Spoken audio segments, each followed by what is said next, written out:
go ahead and call to order the meeting of the Board of Trustees of the Urbana Free Library for December 10th, 2024. Can we get a roll call? Here we go. Julia? Oh, hi. Here. Erica? Here. Beth? Here. Cherise? Here. Okay. Dan? Here. Glenn? Here. Darius? Here. And Rob, we're missing at the moment, so. All right. Are there any additions, corrections, or modifications to the agenda? Hearing none, is there a motion to approve agenda as is? So moved. Glenn, and a second? Second. And Beth. All in favor? Wow. All in favor of approving agenda as is, say aye. Aye. Any opposed? Hearing none, agenda is passed, and we are open for public comment. Do we have a comment tonight? Yes. Hi, my name is Lisa Wilson. I have worked at the Urbana Free Library for 15 years. I am a library assistant 1-cataloging, and I'm a part of the Urbana Free Library Union. We have come together to form a union, and it probably won't surprise you that staff don't come together to form a union at workplaces where things are going well, but we want to help. And we will begin negotiations with administration. And I understand that the board's part of that will take place in closed session where the public can't see what's going on. But I just would like to encourage the board to please use your oversight to take a look at what staff are asking for and think about why we're asking for these things. For example, we might ask for things regarding safety, and you'll remember last month our patron services manager gave a presentation on safety in the library, and she spoke about the hiring of a second full-time safety person for the library, and that sounds wonderful. We're all in favor of that. We want there to be more oversight of safety in the library. Unfortunately, our experience is that our current full-time library assistant 2-safety spends more than half of his time working at a public desk, and he can leave the desk to address a safety issue once it has arisen. But I think everyone can agree it would be wonderful if he were free to be doing safety tasks all of the time and hopefully prevent incidents before they happen. And so that's why something like that might come up in negotiations. And I would like the board to please use their oversight of the library to look into like any of the things that staff will be asking for. We might also talk about in negotiations equal pay for equal work, and then I don't know, but I could certainly see a possibility for admin to bring up the fact that they will say staff members are underemployed, but when 50% of your staff are hourly and don't have real benefits other than the paid leave for all workers that is mandated by the state of Illinois, I mean, that says a lot. And when we have library assistant 2s who are hourly, who are doing essentially identical work to library assistant 2s who have benefits, that doesn't feel right to staff. So I would just really encourage you to look into the reasons behind what staff are asking for. And thank you so much for everything you do.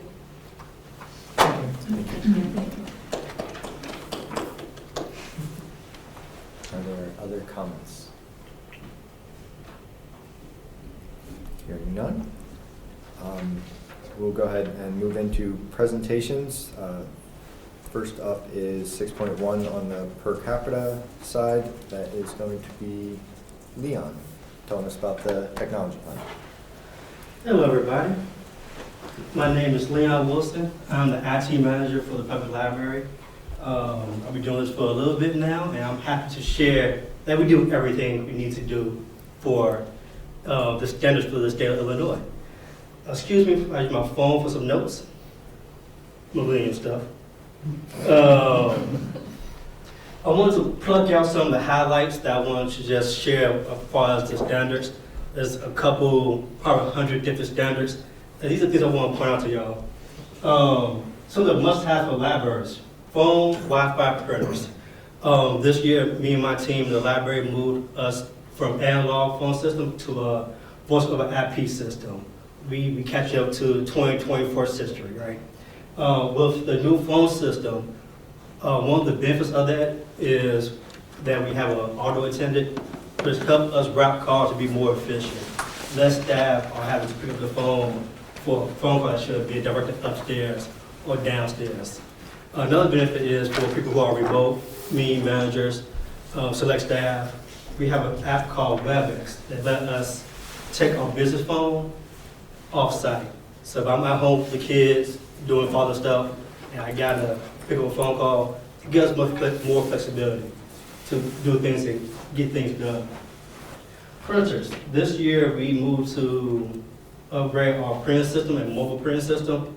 In the past year we did almost 100,000 print jobs for our clientele and raised a whole lot of money for that. And with the new system and the state standards, we are meeting that demand and we have surplus. Patient accessibility workstations. A cool thing that I want to point out downstairs in the children's lab, we didn't have enough, come to find out. Between IT and the staff down here, we figured out a way to get more computers in the workspace so the kids can play and use it and do what kids do, you know? So we got 3 more down there. We removed a parent computer because we found that parents typically don't share the computer with the kids. They are grabbing books while they do their thing. Maintaining, troubleshooting, and repair. This year, we lost our MSP provider. We had a managed service provider, and they went out of business and gave me a 30-day notice, and they called me back and said 20 days.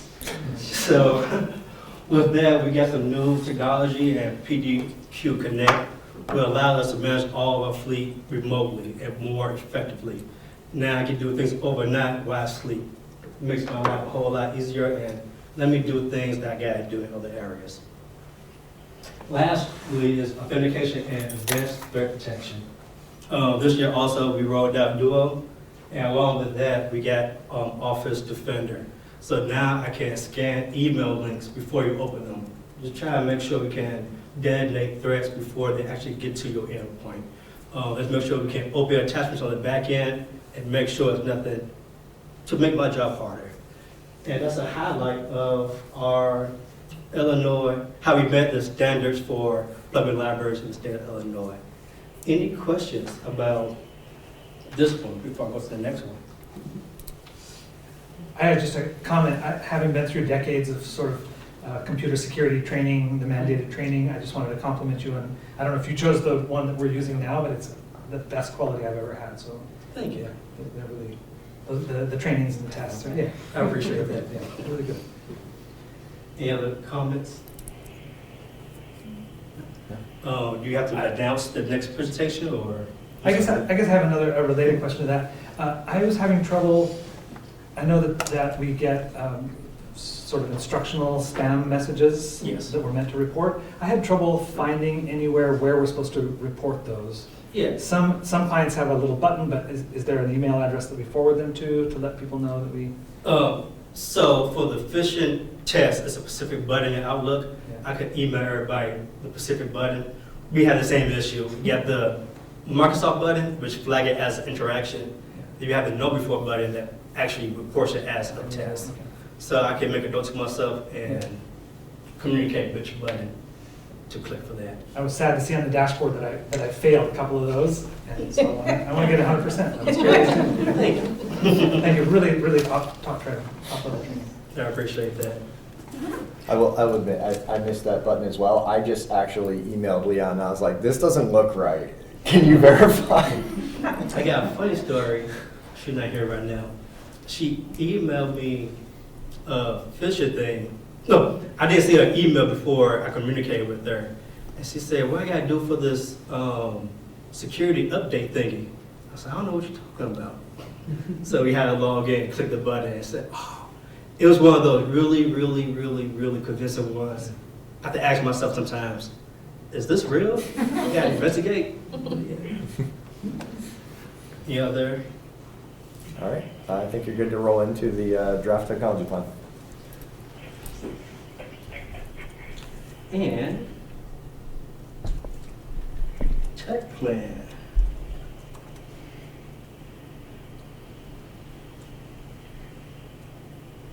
Tech plan 2025. Fun fact, my birthday is September 25th. 25 is my lucky number. It's going to be a good year. Some highlights. We did a lot of things this year, and I won't say I'm tired, but I need a job, so I'm going to keep going. I want to give a highlight and a shout out to my tech specialist, Logan Peel. This one is a project that I gave him for our asset database. This thing right here makes my job easier for future planning and budgeting. He created a tool that allows me to collect all the assets, link it to individual users and to each other, so I know who got what when.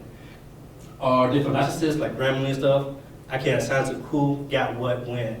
And it allows me to be more effective with our finances and be a good steward of taxpayer money. And I have to commend him on this fabulous job. This was the biggest thing on our tech plan, and he got it done, and I want to clap for him. And the other thing, the other big thing that I'm very proud of, we have docking stations in the library right now. We found that most people who come here need a computer, so they use our lab. But some people who already have computers want to get the space to just study it, and they want access to a work desktop kind of experience. Now they come in, we have two of these. They come in, dock in, and use our mounted keyboard as if it was a full 24-inch display, and we find that it gives more flexibility to people who want to come in and use our Wi-Fi and just get out of their own dorm or house to work and do business. The last one, go back to WebEx and our new phone system. I already told you about it in the last presentation, but the flexibility we got with that, it was a big project. We had some hiccups, but overall it went smoothly and very well. Down here, some small things. We got 10 gig access to, we got 10 gig internet for Volo. We have to, in the next coming years, upgrade all the other equipment down the line to maximize the throughput, but we do have that now. Chromebooks, we got some new ones upstairs for circulation. No more, some are still separated, but the new ones are all-in-one. They come with LTE already. MFA, we got the Duo.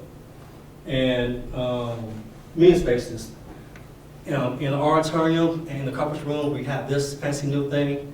It allows us to, besides I'm not using it right now, but it allows us to display and share content wirelessly to lower the barrier for people with older devices, and maybe they only have a phone to display and share the content in our different spaces. And next year, enhance. I don't want to read all the things, but I want to give high-level points. Digital preservation. We want to, right now the storage for their server is on-prem and in the cloud. We want to enhance that. The big thing about archive data, you want integrity. You want to make sure that data don't get affected in transit and while it's in storage. So that's the big one. We get working with archives to try to get that situated and working for them. Another thing, we have a committee who are looking at a product to advance our patron incident database, track what's happening around here more effectively. And tech and study rooms, self-explanatory. I'm still trying to figure out what kind of tech I want. Security cameras, that's the biggest project for this fiscal year. We need to remove all the coaxial cameras and put in IP cameras that will allow us to have better definition recording and audio and better management of the resource, depending on what we get and what we want in the system. But that's the #1 priority in this fiscal year to get done. Digital functionality. instead of me projecting right now, we want a microphone here. We want more speakers. We want to make this a party scene. So we got that on the to-do list for next year too. And overall outreach efforts. How can we make off-site enrollment of new book cards, library cards and stuff like that easier? We try to get those ideas going and go out in the public and bring in more patrons to our library. This is a subject lab. I have 3 kids, 6, 4, and 1 year old. And I want to make my children's library the best children's library in the whole state. One of the things that I want to try to do is bring some interactive technologies. As a science person, I see those projectors that show the different elevation in the sand. I see projectors that you can move it, your hand, and the light bounce around stuff. I want to get something that kids can play with and also learn with. Improve online events. For the same reason, we do a lot of online events for our kids and adults. How can we make it more interactive? How can we lower the barrier for access? How can we improve the quality? Lastly, we don't have no games in here. We got some world blocks of something, Minecraft. I don't know what these Gen A's do nowadays, but we want some more offerings for our game systems, whether that be invest in equipment to get some title games, or just trying to leverage more online games that for free. And see what the kids want. They get engaged and get out of some of the games we can't control and get kind of violent. Let's take that out. Let's have some academic games and have some fun games and some collaborative games in the computer lab. And that's the plan I have and the library have for 2024. Any questions? Yes. Techie question, Leanne. So you got the 10 gig now from Volo. And so do you have a timeline? How are you going to prioritize which equipment that you're going to upgrade just with faster ability to take advantage of the 10 gig? Will you do it just as equipment ages out? You say, all right, versus saying, oh, this is a priority because, boy, this is a bottleneck. It's not a priority as of yet. Our inbound and outbound so far, at peak time, we only maxed out about 500 outbound download speed. Our upload and download is simultaneous, so about 500 megabytes. So as far as getting all the equipment updated like now, it's not high priority right now. To do it, we have to do the switches first, and then the APs next. And the cabling got to get upgraded too, because the majority of the cabling is Cat 5E. So the next step is to get the switches upgraded, then the APs, and then the cabling that don't connect to the APs will be last. So the ones that connect to our computer, because they don't need the bandwidth. Okay. So it'd be an ongoing, multi-year project. Okay, yeah, no, it sounds, yeah, that's exactly the answer I was looking for. It's expensive, as you know. Yes, yeah, I know, exactly. All right, thank you. No problem. Any other questions?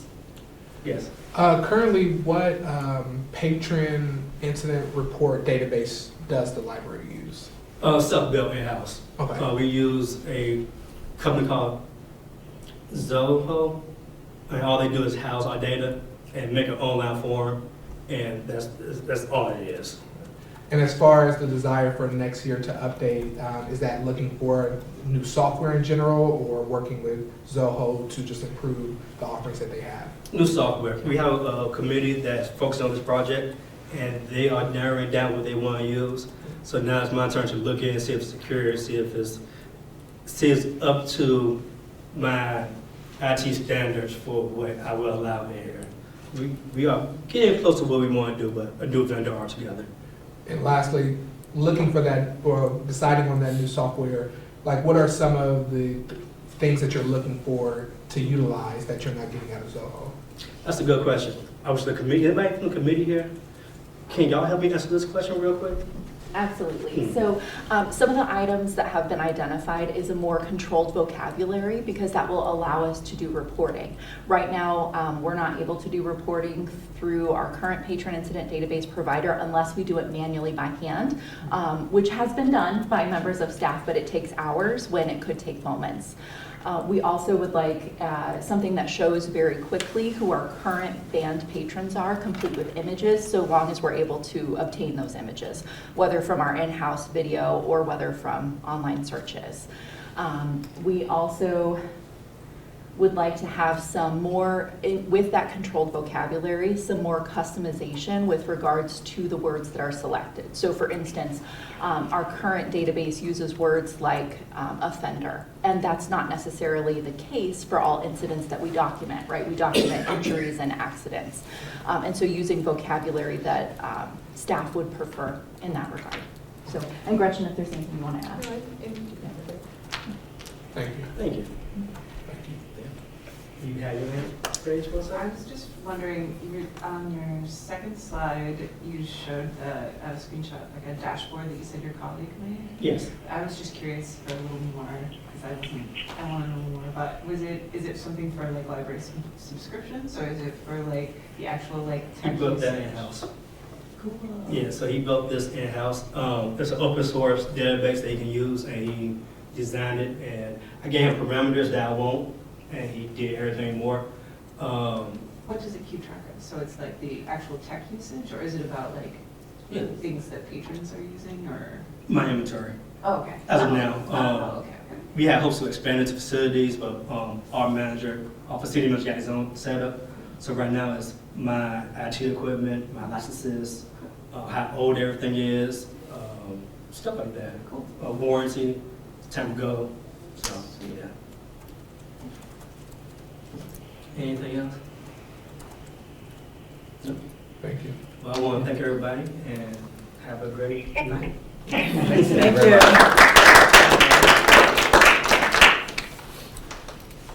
All right. Moving on to our action items. First, the consent agenda. I will read through in its entirety before asking for a motion or desire to separate.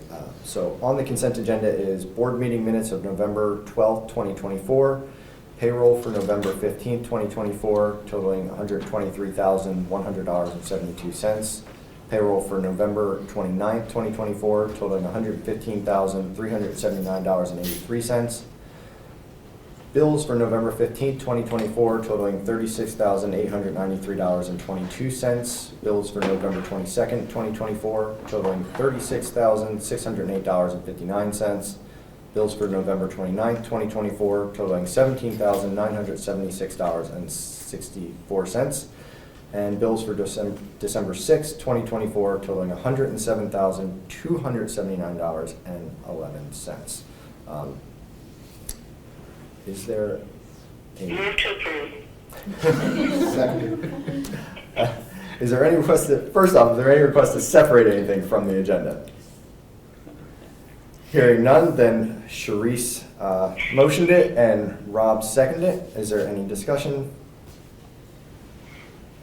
Hearing none. All in favor of approving consent agenda as is, say aye. Aye. Aye. Any opposed? Hearing none, consent agenda is passed. The individual items, first up, 8.1 is the Equal Employment Opportunity and Anti-Discrimination Policy, an update on that. If you read through that, it's mostly the same. There's the addition of 2 more protected categories, which is reproductive decisions and family responsibilities. And other than that, it's moving the dates forward. Is there a motion for the EEO policy update? Erica, and a second? Second. Second. And Darius. Any discussion on that one? All in favor of approving policy, say aye. Aye. Any opposed? EO policy is approved. 8.2 is respectful workplace and work environment policy. It is the same as prior, so the same verbiage is in place with the addition of the 2 new protective categories and the dates going forward to the following year set. Is there a motion for respectful workplace policy? Move to approve. Sharice, and a second? Second. And Liz, any discussion on that one? I have a question that I hope is not a can of worms, and that is, given what we hear from staff and public comment about workplace environment, I'm wondering whether there was a greater need to revise it in some a sort of more expansive capacity. I guess I don't know or don't remember how the policy is reviewed and what stages it's gone through. I guess it's a question for anyone in the administration. It's mainly about harassment, various, like, mainly sexual harassment. Those are the main components. And is it mainly sort of state mandated? Or is it It's, something that- I'm not sure if it's mandated, if it's definitely best practice to have a policy like that. in But the place. content of the policy, is that something that we wrote ourselves? That was something we got from the city of Urbana. I see. When it was first, Yeah.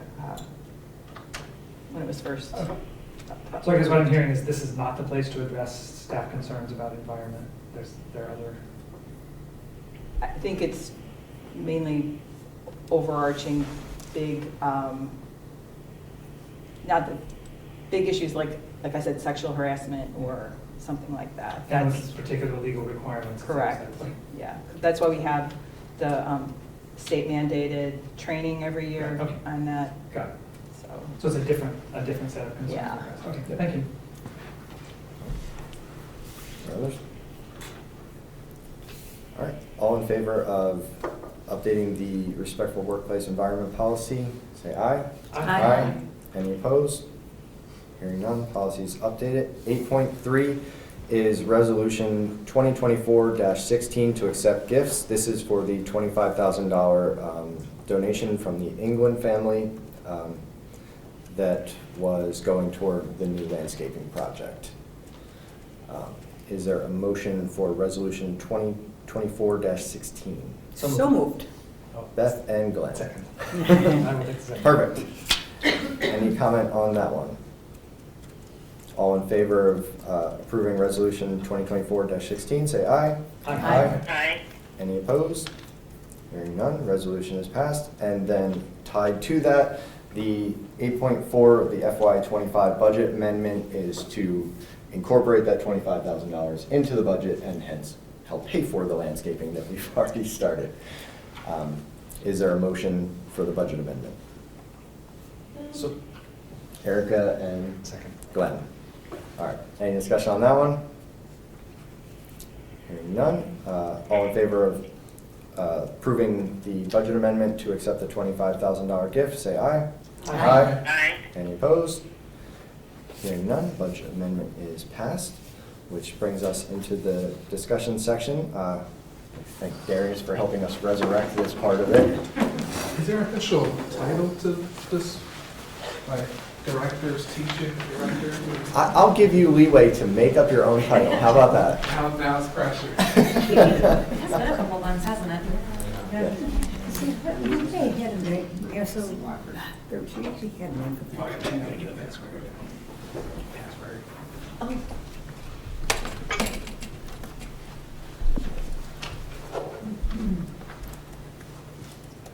As he gets the password, I just want to first state that I'm not a subject matter expert, so usually at the end we'll say, hey, if you have any questions, you don't have to ask anything.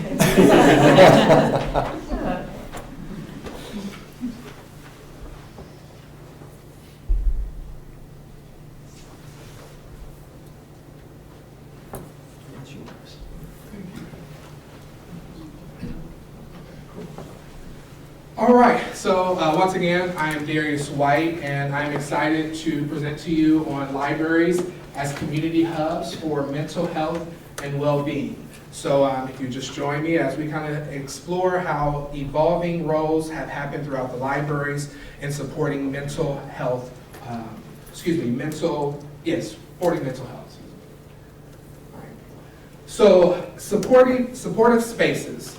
Libraries provide an inclusive, safe environment for individuals dealing with stress and mental health challenges. Many libraries offer sensory-friendly spaces tailored for individuals with autism or anxiety. Pew Research Center found that 78% of adults view libraries as safe and welcoming spaces.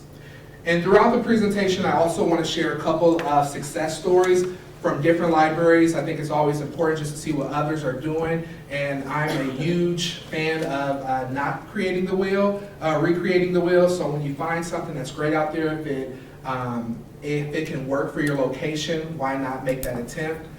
But a first successful story is with the San Francisco Public Library. They launched their Safe and Supportive Services. This program is to help vulnerable patrons, including homeless population, by offering dedicated quiet spaces and access to mental health resources. Programming for wellness. Libraries conduct programs such as mindful meditation, yoga, and creative workshops like journaling to support mental well-being. Bibliotherapy, which is a creative arts way of supporting those who participate through either selective reading texts or even storytelling. But that curates reading lists to help patrons work through their emotional challenges. And a wonderful success story here was that New York Public Library, they do partner with their local mental health organizations to host weekly mindful and meditation classes for patrons of all ages. Over the last 10 years, they tried to compile all the numbers, and it was over 75,000 people who contributed or participated in these programs. Resource accessibility. Libraries are equipping patrons with the tools to improve their mental health by providing access to self-help books, crisis hotline numbers, and digital tools like therapy apps, offering free public Wi-Fi and device checkouts like laptops and tablets. This has ensured that the underprivileged communities can connect with telehealth services. ALA reports that 65% of U.S. libraries now provide free mental health resources, resource guides, and community information. Denver Public Library collaborates with local nonprofits to offer mental health resource guides. Their initiative connects with patrons to nearby counseling centers, helping hundreds of individuals access care annually. Staff training and collaboration. Libraries are training staff in mental health first aid to handle situations involving patrons in distress effectively. Collaborating with community health organizations allows them to host regular mental health awareness events. In Salt Lake City, their library employs social workers on site to assist patrons experiencing homelessness or mental health crisis. This collaboration has helped reduce incidents that would require law enforcement intervention. In conclusion, Toronto's public library, Healthy Minds and Healthy Libraries initiatives provides ongoing mental health programming, including wellness workshops, guided meditation series, and access to crisis resources. This program has been instrumental in supporting over 1,000 community members annually. As we know, libraries play a transformative role in improving mental health by evolving into holistic community hubs. And then we also know how extremely important it is to develop and foster partnerships and innovative programs to ensure that we stay relevant to our community needs.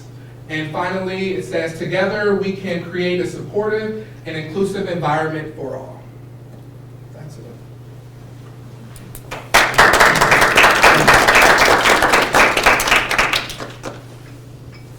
As I stated, I'm not asking any questions. No.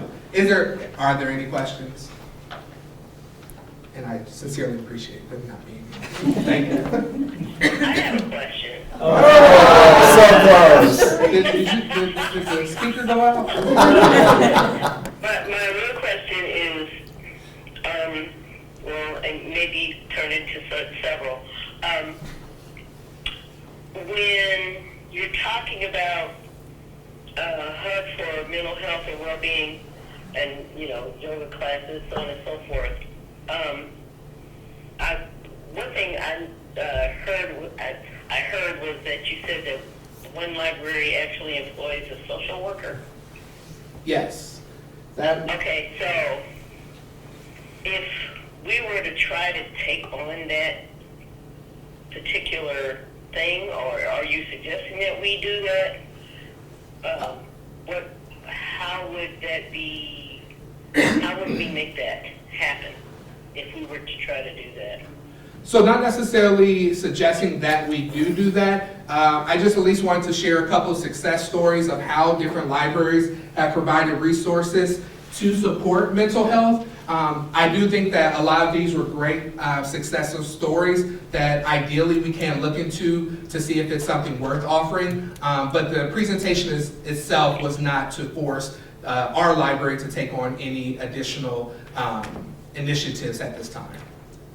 Those were also major metropolitan libraries serving Yes, huge large. communities, right, so different. And I didn't catch that at all. Oh, Teresa, I was just saying that, pointing out that the examples Darius used were all from major metropolitan, Yeah. from big Okay. cities, libraries, so with resources and with greater needs presumably. But I think the spirit of what Darius is saying is that we think about, think about what we can do with our different needs and different resources. Okay. Thank you. Next up is reports from the liaisons. Liz, anything from friends? I haven't gotten the book sale numbers yet. Once I do, I will share them. I don't know if I don't think it's been sent out yet, It but has not. I was here the first day on Thursday, which was, if we can think back that far, when it snowed. So it was a little slower, I think, than it has been on that first night, but it was just horrendous outside. But it seemed to go well still, and I'll report back with numbers next month. For the foundation, they sent an email out last week, and then I saw that it was kind of reiterated by Rachel again. If you guys haven't looked at that, it has the new video, the promotional video that they put in there, which I think was really excellently done. Highly recommend watching that if you haven't. And it also mentioned that there is currently a gift match for all donations to the library through, I want to say, the first week of April. 1st of April. Perfect, which was a great opportunity. And I didn't see exact numbers for where we're at right now on our yearly fundraising, but it did look like within the last month, there's been 30,000 donated, and I would just point out the number of the amounts of those individual donations range from $5 to $19,000. So no amount too small or too large, all is accepted, all goes to a very good cause. The gift match that's coming from the foundation, and is there, I assume, a cap on that, up to a certain dollar amount? There was specific information around a cap. I want to say 15,000. Okay, so all gifts up to $5,000 will be matched at a 1-to-1 ratio with an overall cap of $15,000. Wow, okay, awesome. IHLS, anything around? I'll have to report this month. Again, just reminding you all that the Brewers Day is in February. I said I would warn. I keep doing good. I'm signed up. All right, great. I'm not, so I need to do that. Oh, man. All right. Are there any admin reports? Thank you all again for your service. We know the holidays are a busy time. The library will continue to provide service to the public during that holiday time, so please do visit us if you're around. I don't believe there are, but just make sure. Any board or committee reports? Great, I'm not surprised. All right. President report. The only thing I would note, point of interest for all, is organizational architecture. The search firm that we hired to help us is going to be doing a site visit next Tuesday, right? No, Wednesday. It is the 18th, whichever day that happens to fall on. They are going to have a representative here on the 18th. If there's anyone from the board available throughout that day to stop in and talk to them, to meet them in person, that'd be great. I understand they're going to be walking around the library, getting a tour, going around the city a little bit too, to get a lay of the land so they know what to talk to people about and what we have to offer here. I know hopefully you get to talk to some other members here at the library, staff, patrons, maybe a little bit, but they are it's not set yet, the dates, but there are gonna be a couple of sessions where everybody will have an opportunity to talk to them if you're not able to do so on that particular day, since that's a little bit last minute of when they announced they were gonna be able to come here in person. But we talked with them about having a time, at least 2 different days, a morning and an evening, preferably, so that people on different shifts would have the opportunity to talk to them as well. Do we know if that includes, or this will be maybe further down the line, I know that there's been a large request for community input as well. Yeah. Are there any kind of public sessions that will be made available? That's something we talked about too. I don't know if that will be, it's unclear right now. We're still scheduling that, when those are gonna take place, but the same type of thing. I don't think that's gonna be an in-person thing, but they did talk about putting together a survey for that and then having like an open session for feedback. Kind of like an online session, Mhm. yeah. For Wednesday 18, did you mention a time that would be appropriate to stop by? He, I know he said he'd be here right when we open at 9. I forget when did anyone, Dawn, do you remember how long he was planning on being here? I know it was sometime in the afternoon. Yeah, early afternoon, because he wanted time to explore the city before, Right. and campus before it got dark. I can go back and look at that. All right. Any unfinished business? Hearing none. We have a few things for closed session, so I will read through this prior to asking for the motion. Requesting motion to go into closed session for discussions of 15.1, the appointment, employment, compensation, discipline, performance, or dismissal of personnel per 5 ILCS 120/2, subsection C, subsection I, and for 15.2, the selection of a person to fill a public office, including a vacancy in public office, or the discipline, performance, or removal of the occupant of a public office per 5 ILCS 120/2, subsection C, subsection 3. Is there a motion to go into closed session? So moved. Rob, and a second, Second. and Sharice. Can we get a roll call vote, please? Julia? Oh, say yes. Yes. Okay. Liz? Yes. Okay. Erica? Yes. Rob? Yes. Beth? Yes. Sharif? Yes. Dan? Yes. Glenn? Yes. And Derek? Yes. Okay.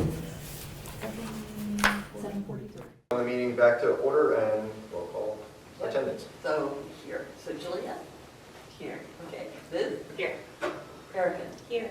Rob, we're missing. Beth? Here. Sharif? Dan? Here. Glenn? Here. Derek? Here. Okay. All right. We have come out of closed session. We are now out We of are closed now session. in- That was us. Attendance back in. Prepared yourself. Yep. So the one last point of business for adjournment is for new business, there was discussion of selection committee. Myself as board president will be on that. We have 2 volunteers from the board, both Glenn and Liz, to be members of the selection committee. And the decision to go ahead and ask a staff member to join us for that as well, which we will move forward with making that ask of somebody, and when we have that name, that will be announced. That is the end of new business, unless somebody has an addition onto that. I would just like to add, as far as that little presentation I gave, there'll be opportunities for everyone to get presentation in the future. So Yes. I will send out an email. I'll make sure not to do an open meeting act, but if you're interested to sign up for upcoming months, and then I'll even give some links for some great resources on different topics for you to consider. Yeah, I was gonna ask about that, so that's sort of part of the rotation of things to have board members present on different topics. Yeah. I think most of us who've been here a while have done one. Yeah, but it's been a few months But you since we didn't get have, the yes. benefit. There's been a few things going on, so it slid by the wayside a little bit, but we're trying to get it back under control. Yeah. Awesome. You can do it more than once. Well, Well, I would like to, yeah, I think we did too. You know, it's just to spread the love. There you go. It's like 5 minutes. As a noob, it's fine to, you can ask me, I'm happy to participate. All right. Is there a motion to adjourn? So moved. Liz and Sharice, all in favor of adjournment, say aye. Aye. Aye. Any opposed? Didn't think so. See you next time.